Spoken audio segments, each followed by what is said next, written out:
IPL 2026 रोमांच आरंभ हो सारी आउ समस्त नजर एवं वांखेड़े स्टेडियम उपरे जेउठी मुहांमुही हेबाकु जाउछंती 5 थरर चैंपियन मुंबई इंडियंस एवं 3 थरर विजेता केकेआर। षष्ठ टाइटल जितिबा लक्ष्य रे हार्दिक पांड्या अति खतरनाक चूड़ांत एकादश घोषणा करिसंती।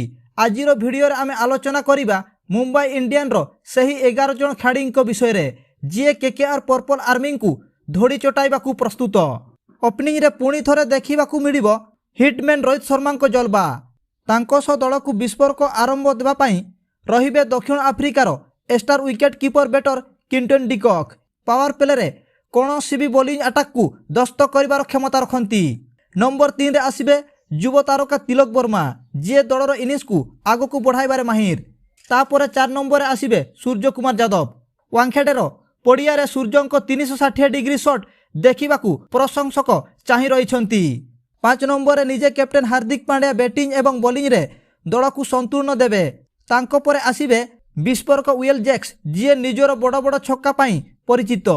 दल रे फिनिशर भावे नमन धीर को गुरुत्वपूर्ण दायित्व मिल पारे।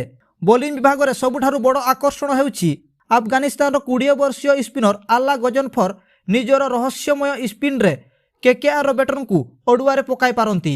दुनियार सबुठारु घातक जोड़ी जसप्रीत बुमरा एवं ट्रेंट बोल्ट देखिबाकू मिलिबे।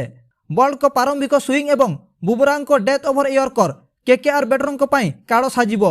तांको सहयोग करिवे swing king Deepak Chahar. Impact player भावे मुंबई इंडियन पाखरे दुईटी शक्तिशाली विकल्प अछि।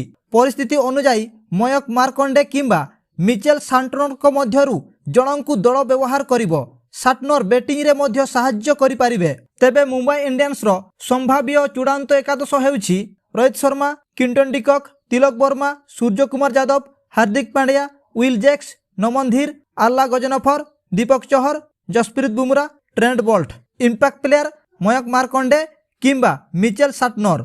दर्शक बंधु आपणक मतरे एही चूड़ांत एकादश केकेआर को हराई पारिबो कि आपणक पसंदर केउ खेलाड़ी एथिरे रहिबा उचित कमेंट करी निश्चय जणांतु।